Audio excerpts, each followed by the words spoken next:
Let's do this. Yeah.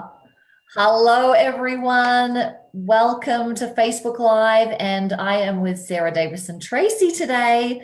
And there's always a little bit of a interesting thing when you start a Facebook Live because you don't quite know. We're on Zoom and wanted to have both our faces here to share with you. And then sometimes you don't know if it's, on but here we are. So I want to introduce this beautiful, beautiful, beautiful woman. And I am going to just make sure that it is going to the page. Welcome if you're in Facebook today. How are you going? Are you living soulfully ablaze? Are you? Yep, we are good and we got some watchers. Welcome. If you are watching live, please go ahead and post a comment or questions as we go along. I'm gonna focus on Sarah, so we won't be able to do a whole lot of questions right now. But Sarah and I can go back later and check in and what have you. So we'd love, love, love to see your face there and see your comments and say hi's and give hearts to Sarah. For those of you that do not know this amazing woman, Sarah Davison Tracy has had an extremely passionate, fulfilling past. When I look at you, my dear, I just am inspired beyond measure because of the amount of things that you've done. I think your book, Soulfully Ablaze, is the perfect title for you and for your new book and your life, because I know I'm not the only one. When people see you and the trips that you've taken and the women and the nonprofits that you support and the altruistic and transformational work that you do, I'm like, oh my God, I don't know how you do it. You're a huge inspiration. So would you mind introducing yourself a little bit? Today, for everyone, it is Sarah's book launch for her second book, Soulfully Ablaze, a 40-day journey to light up your life and the world. And that is so needed now. It is what people are either on the edge of, or maybe they feel like they're living it, but they want to keep the passion. Or for some of you watching today, you feel very disconnected from that ability to live soulfully ablaze. And so for the next few moments together, we're going to support you in shifting that. So Sarah, how did you start all of the work that you do, in Nepal and with nonprofits, and give us just a little taste of that? Yeah, well, for me, I've always kind of seen life as this treasure hunt that has all of these little breadcrumbs, to use a Rachael Jayne word, along the way. And for me, one of the first kind of breadcrumbs on the treasure hunt was going to India as a teenager. And I was able to go twice as a teen. And it was one of those moments in my life where it was both profoundly, the sensory cross-cultural experience that was very unfamiliar and foreign, and at the same time I had that experience of profound love and connection with people and a place that was so other, so different. And I just kept thinking, oh my gosh, we are so much more similar than we are different. And I just fell in love with the joy of having conversations with people that appeared different, and yet within moments there was just this, you too, oh my gosh. And so I came home from that with this like passion to share these stories, and it kind of ignited in me this picture of the world of all of these dots, this connect the dots sort of globe.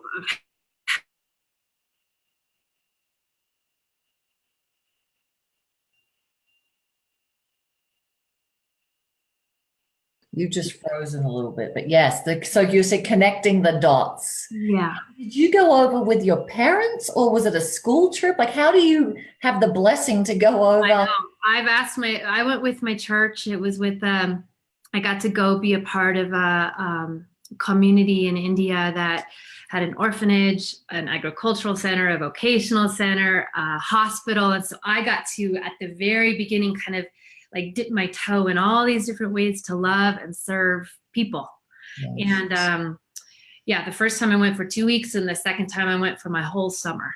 And it just, yeah, it just was one of those. So for me, what I love talking about with people are like, what are the pieces in the midst of everything that's unknown and confusing and what we don't know?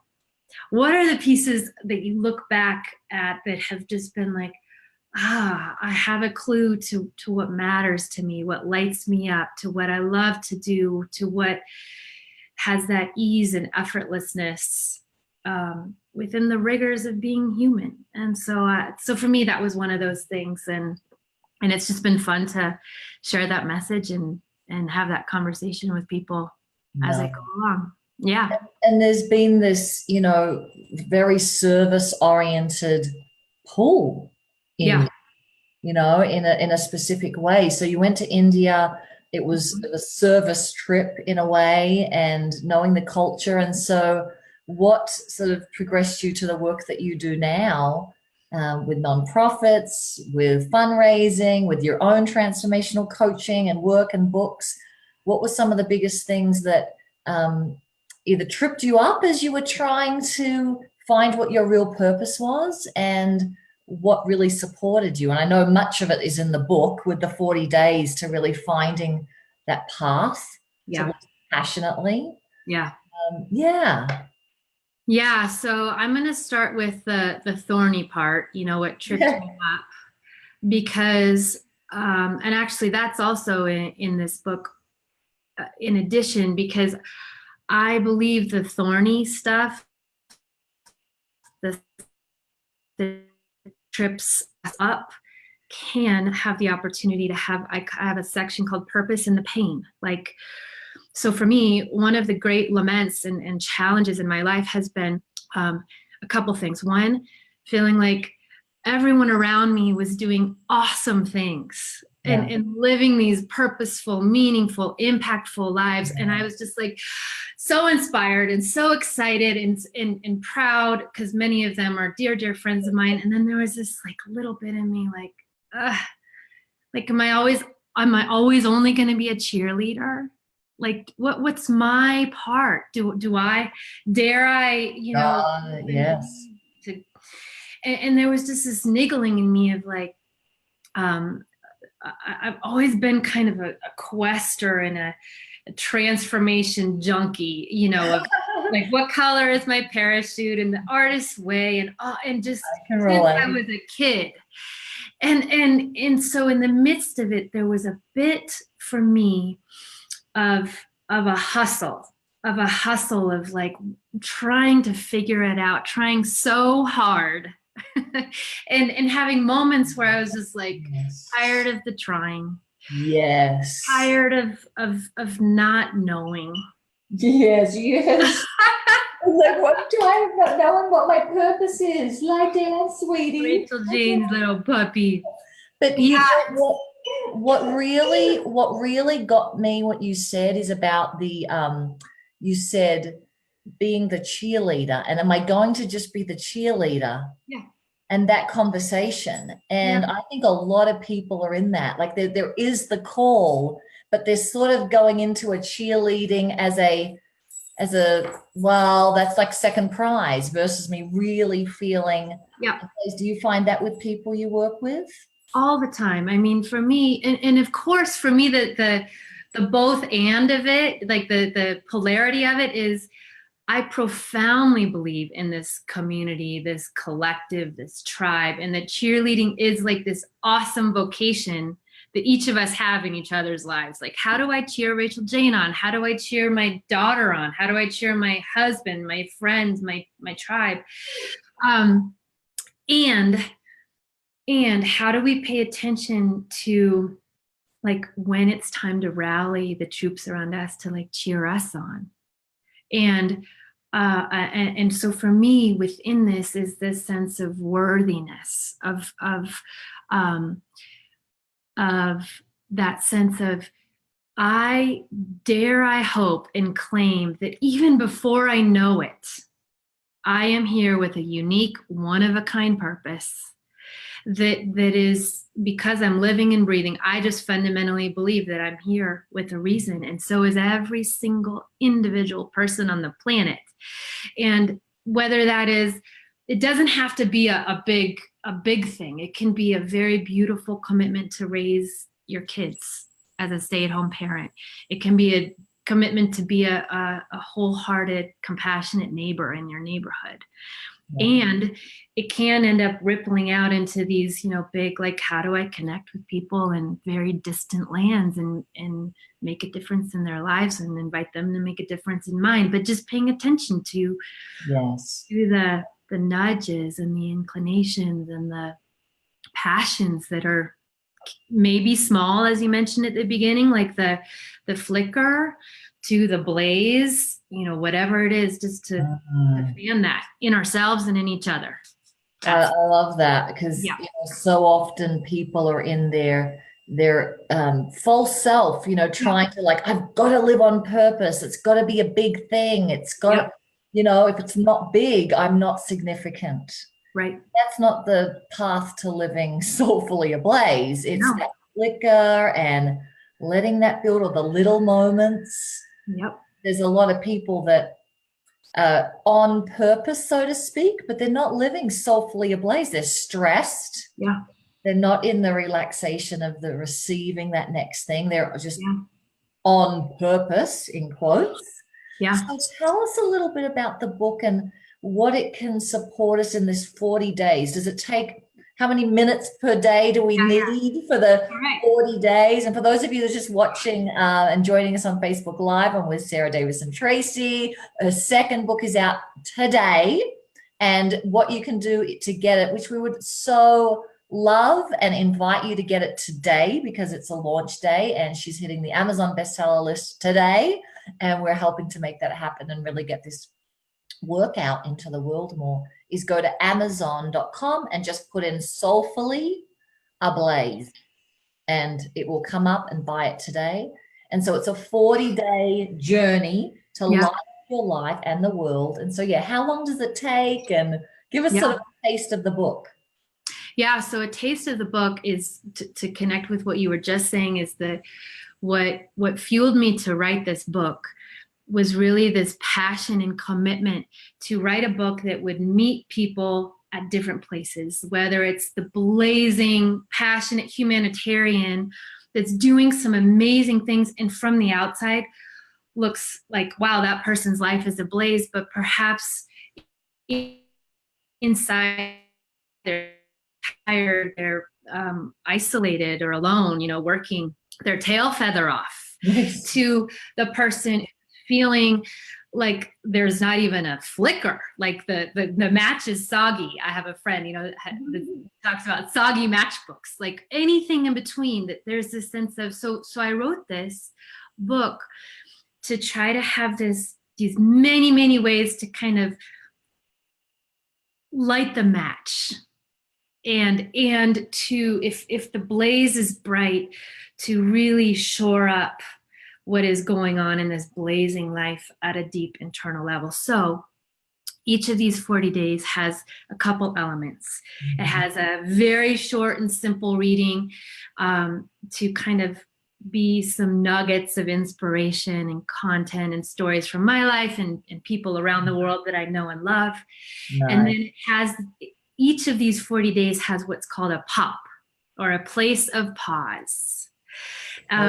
And each of these pops, or places of pause, has three elements. One is be still.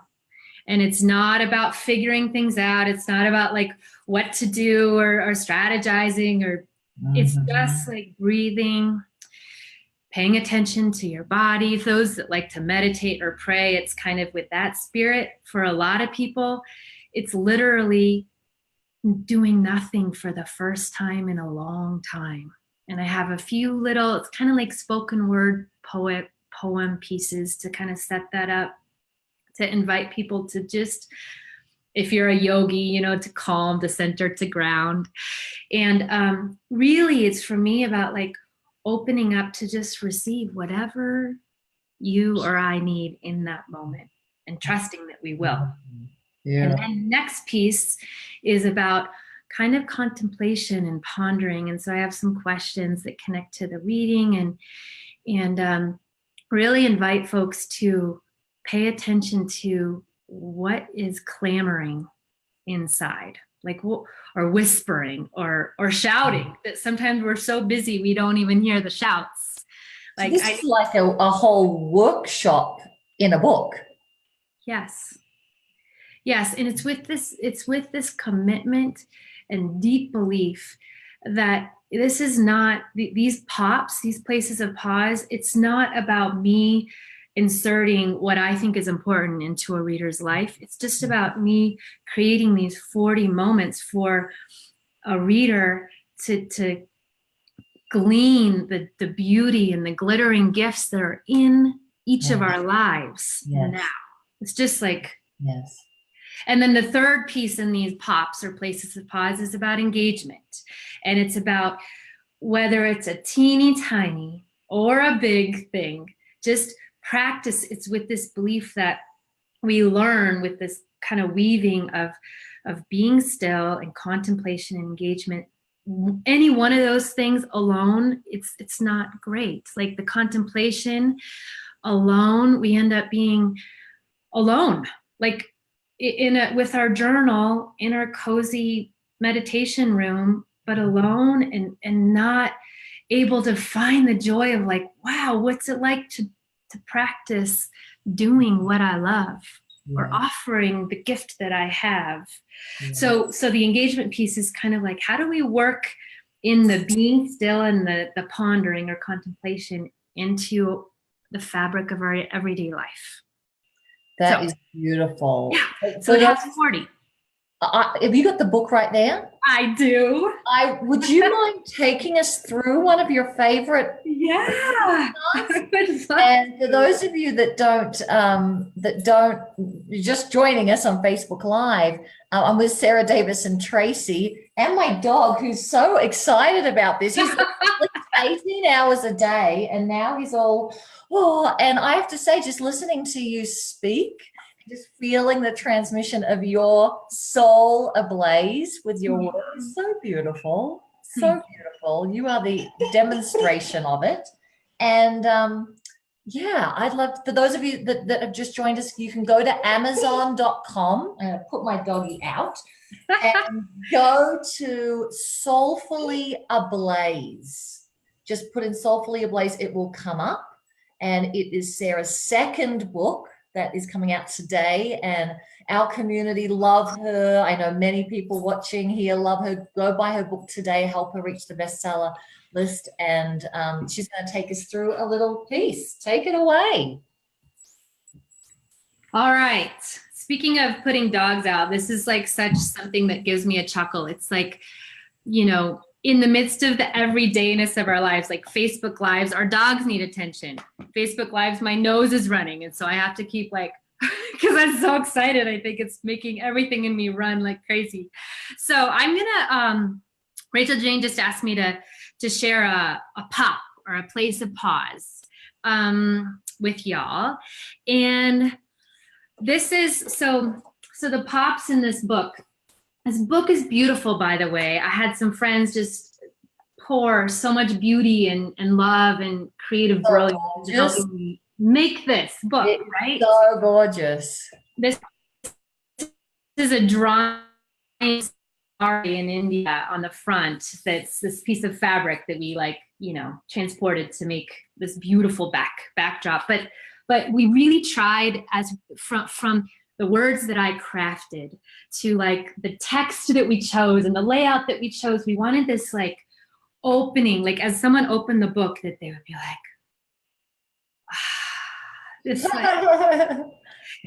this invitation and welcome. So this theme of of welcome, actually. I'm going to read from the very beginning. Welcome, dear friend. I've been expecting you. If you've ever wondered how one person could possibly make a difference just by showing up exactly as they are, welcome. Whether you're struggling to survive, looking for hope, inspiration, and support in your everyday, or committed to be an everyday change maker, welcome. You will not be bored on this road trip. This is no ho-hum journey. So settle in and buckle up. You belong here. We belong to each other. So not only is your body soulfully ablaze, it comes through your words. What a writer. And I have read parts of this already. I felt it. It's the feeling of it. I mean, what Sarah's saying, there's an energetic power to this book. There really is. There really is. And you had your first book come out recently. Yes. Live Ablaze. And so do these books go together because they've come out? Yes. So what happened is last May, with Rachael Jayne and her amazing tribe that I've been a part of for 2 years now, I was on a writing intensive, and I wrote the first draft of what I thought was one book, Live Ablaze and Light Up the World. And as I came home and literally had the bones of the first draft of this book, upon which both of these books rest. I mean, it was an incredible start to the creative writing process. I came home, got into the editing process, and really what emerged first were these places of pause in this book. So there are 10 places of pause in Live Ablaze. And what I really felt was calling was an opportunity for those that wanted more, that whose soul was longing for more places of pause. And again, it's not a place of pause that keeps you in a pause. It's a place of pause that keeps you connected to, what do I need now, today, in this moment? Do I need more pause? Do I need more connection? Do I need more action? It kind of is this rhythm, right? So out of that came crafting this book, which has 40 of these, and it's much more of a focus on the reader because there's 40 pauses, and the story, it's kind of like the axis of the story is really square in the lap of the reader on this one, and so they can be used as a companion guide where you can use each together, or one can be read solely alone and then followed by the other. Yeah, perfect. So perfect. It works kind of either way. Awesome. Yeah. And everyone can go to Amazon.com, just put in Soulfully Ablaze, which is the book that's come out today by Sarah Davison Tracy. And then that will be paired, I'm sure, with, you'll be able to find the other one too. Yeah. But I really would love for you to share, as we sort of wrap up here, what is the one thing you've done that really, like one of your projects or things that you did that just felt like, if I died now, I am so in my soul's work. You know, you've done so many, but is there a project or a situation or a time that you're like, God, that was a real center of my purpose moment? Oh my lordy Lou. I know there's many.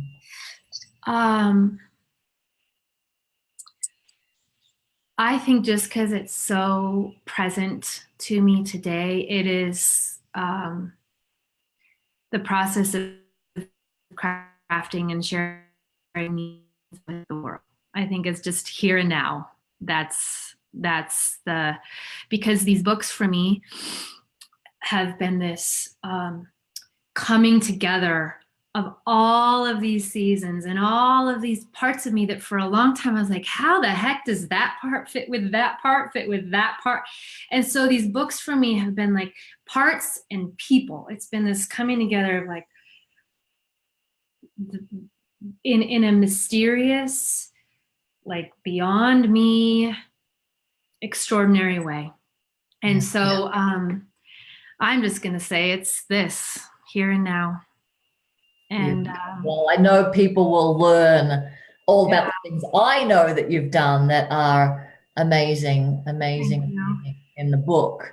And do you have a website that people can go to also than just getting the book to find out more about you, or where do they go? Yeah, SarahDavisonTracy.com. Perfect. Sarah Davison Tracy, no middle D in Davison, Tracy.com. Or you can just type in soulfullyablaze.book.com and it'll take you there too. Perfect.